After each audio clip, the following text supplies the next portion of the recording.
Everyone, and welcome you back to Global Education Zone English channel. And today I will be teaching you on a very important topic in English language, and that is what? Nouns. Nouns. So what's a noun? We've been taught in primary school and nursery school, primary school, and junior school that a noun is the name of a person, an animal, place, or thing, right? So basically, a noun is that thing that gives something what you can call it. A noun is kind of, if I see something like this now, this my rectangular board. Now I don't know what it is without knowing the name, right? And that name is a type of noun. And even when I'm feeling something and I want to tell you how I'm feeling, whether I'm happy or sad, that feeling itself, for me to speak it out, to talk about what that feeling is called a noun. So, and even apart from feelings, you have objects around us, and that's why we call them things. So it now describes and names everything in our nature, everything, every non-living thing, artificial, feelings, emotion, abstract, concrete. And by abstract, we mean something that you cannot see, like air. You can't see air, but you can feel it, right? You can't see pain, but you can feel pain. Pain is a noun. Air is a noun. Happiness is a noun. Those are all examples of noun. And my name, Anthony Nathaniel, is also a noun. So that being said, let's delve into types of nouns. So before that, I'll give you 2 sentences and you identify the nouns. So now, tomato is my favorite.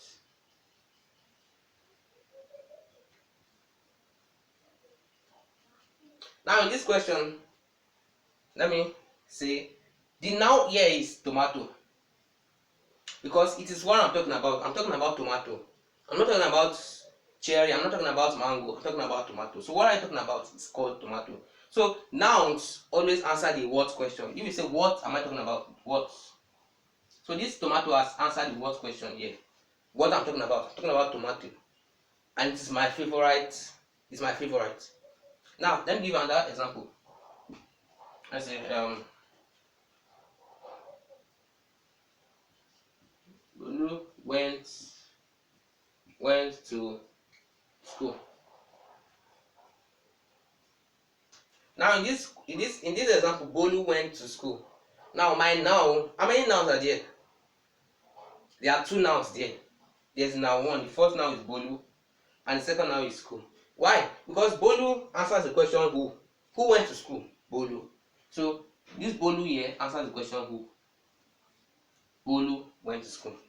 Now to school, where did he go to? This answers the question where. Yeah. So another feature of noun. Now we talk about nouns, right? Nouns are name of things, but they won't tell you about what nouns, how you can identify nouns. Now, one important factor of nouns is that nouns answer the question, answer WH questions. And WH questions are what, where, who. Yes, these major questions. Whom. These WH questions, they start with WH and they are answered by nouns. So that's one property of nouns that can use to distinguish nouns. Now there are different types of nouns. First of all, we're talking about proper nouns. Proper nouns are nouns by which you can name something specifically. So when you say proper noun, you will know it because there's no other thing that can bear that name. My name personally, there's no other person in my house, my family, that bears my name. So my name is a proper noun. So proper nouns are unique nouns. They are nouns that don't have a duplicate. Example is, if I say Ade went to school. Now this is a proper noun. His name is Ade, right? Ade is a specific person I'm talking about. So this is a proper noun. There's no other person. I'm talking specifically about Ade. Now the next noun we're talking about common nouns. Common nouns are nouns that are general in nature. They are like general names. They are not specific names. So common nouns can refer to anybody. Like someone like you can come to school and say, "Who took my pencil?" But you are not specifically talking about who took your pencil. I can come in and say, "She took my book." But who is that she that I'm talking about? I don't know that she that I'm talking about. It could be anybody. You understand? So that he, that she, that who does not give us specifically who we're talking about. So if I change Adi and I say, he went to school. So this he is no longer a proper noun, it's now a common noun. So that's the difference. Proper noun and common nouns. Proper nouns are specific nouns, common nouns are generalized nouns in nature. Now the next class of nouns we're talking about abstract nouns. Abstract nouns are nouns you can see and feel. This is a board, this is a marker board, right? I can see it, I can feel it, I can touch it. This is called a concrete noun because I can feel it. But something I can't feel, something I can't see, it's called an abstract noun. Something like happiness, joy, pain, all those emotions, all those feelings, all those convictions, judgments. You are good, you are bad. That's good is a noun, bad is a noun. It's also an adjective. But good, the bad, the rich, the poor. Those the rich, the poor, you cannot feel them. Those are abstract nouns, like happiness. You cannot feel happiness, right? You cannot see happiness, you cannot touch happiness, but you can feel it. So that happiness itself, it is something that is abstract. You understand? So just like electricity, you use electricity, but you cannot feel that electricity. But if you touch wire and it shocks you, you know that there's actual electricity in this wire. So you cannot actually see the electricity, but when you feel it, you can feel it. Abstract nouns can be felt, but they cannot be seen. They cannot be seen and they cannot be touched physically. You understand? So that's the difference in abstract nouns and concrete nouns. So now we'll talk about nouns and how to pluralize them. So some nouns carry s, like we can talk about nouns like bread. Now this noun cannot have s. So these nouns that cannot carry s, they are used with partitives and they are called uncountable nouns. So partitives like loaves of bread, loaf of bread, slice of bread. So these are partitives used to. You cannot say breads, but even rice is an uncountable noun because I cannot say rices, but I can say bag of rice, Congo of rice. Congo is a measurement used in Nigeria, West Africa. So now that Congo is a quantity of rice, but countable nouns, example of countable nouns are chair. I can say these are chairs. You understand? So now chairs can take s. You don't need partitive for chairs. Some nouns can also take s, and they can take both partitive and s. You can say banana. You can say bananas, and you can say loaves of bunch of banana. So banana is one exception that can also take partitive and can also take x. I can say bananas, and I can also say I can say bunch of bananas. So in general, any noun that cannot take s is called an uncountable noun. And in general, any noun that can take s is called a countable noun. And any uncountable noun is usually used with partitives. So I hope you are enjoying this video on nouns. So don't forget to like, subscribe, and share this video to others who might be having issues with nouns. I'll also go in detail in a later video on nouns, but today we are going to take the general and the simple understanding of nouns. So the next subtopic we're talking about here is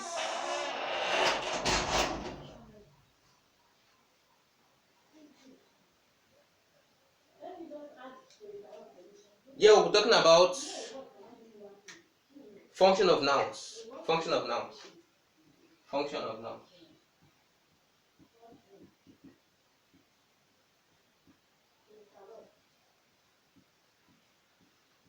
So what functions can nouns perform? Nouns can function as subject of the verb. So the first function of a noun could be subject of the verb. Noun can function as subjects of a verb. And when I say subject of a verb, a subject is something you are talking about. Subject is something that the subject of discussion, right? You've probably had people say, I'm the subject of discussion, I'm the subject of animosity, I'm the subject of their hatred. You understand? So anything that is being talked about, anything that is at the center of an attraction, center of topic, is called the subject. Now, if I say Tolu is dark, I should put this in small letter. Tolu is dark. Now, Tolu is a proper noun, but apart from that, it's functioning as a subject of this verb.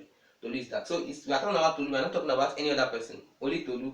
So that's the subject of the verb, and the function is the subject of the verb what is. So this verb, subject of the verb is. Next, we talk about object of the verb. Object of the verb.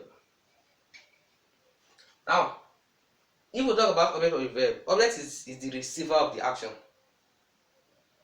So now, let's say I give Tolu a bag. Now, in this sentence, there are two objects, because I gave Tolu. An object of a sentence can be the one that an action is performed on, or it can be the one that it is the receiver of the action, or is connected to the receiving of the action. So let me repeat again. An object of the noun of a sentence or of a verb is the noun that it is at the end, is at the receiver end of the action. It is receiving the action, an action is being performed on it, or it is the action itself. It is the action being carried out. So now this bag now, I gave, I'm the subject, I is the subject, gave is the verb, then Tolu and a bag, they are both objects. Now, but there are two types of objects. There's direct and indirect objects. And a direct object can be used alone without an indirect object. But an indirect object cannot function in a sentence without a direct object. Now, if you want to look for which one is the direct object, which one is the indirect object, look at them, the two. Which one cannot work with each other? Which one cannot work alone in this sentence? I can say I gave a bag, right? But I cannot say I gave Tolu. Can I say I gave Tolu? Okay, I can say I gave Tolu. But I can't say I gave a bag, right? So anyone that cannot work in the sentence, anyone that when you put it, when you remove it, the sentence loses so much meaning, is called the direct object. So, and it is basically the one that it is the action receiving the receiver end of the action. So the direct, if we talk about something like the teacher instructed Sola to sweep the class. So Sola is the object of the sentence, because it is the receiver of the sentence, of the action. So the receiver of the action, who is receiving this game? Tolu. Tolu is the direct object. So this a bag is the indirect object. I can say I gave Tolu, but I cannot say I gave a bag. You gave a bag to who? Tolu. So this Tolu is the direct receiver of the action. Who is the receiver of the action at the end of the day is Tolu. So this is called the direct object. And this a bag is the indirect object.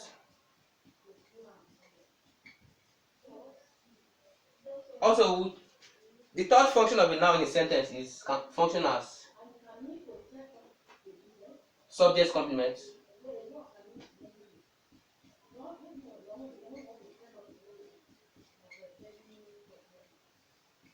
It can function as number 4, object complement.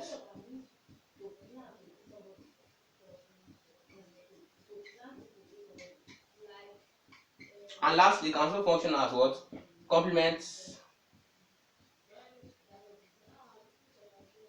of a preposition.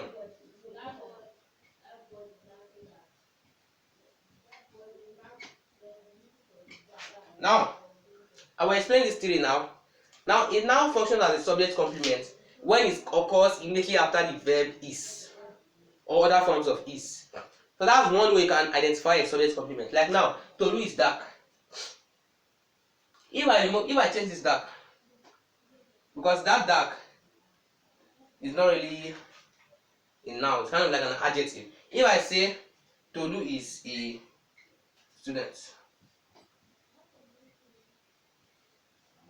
so this noun here is called the subject complement. Why is this called the subject complement? Because it is the one that is explaining who Tolu is.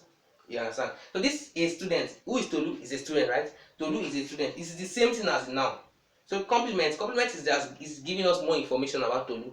If I say I'm complimenting you, I'm adding to what you are doing. I'm giving you a supplement or complement. I'm adding to what you are doing. So this a student is explaining, helping us to know Tolu better. So that's this is. Any verb that comes after the is subject complement. Then any verb, any noun that comes after an object is the object complement.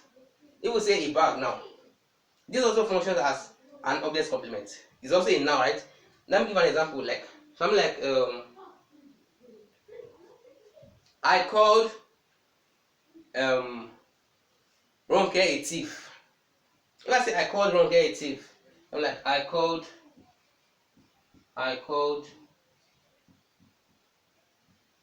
Ronke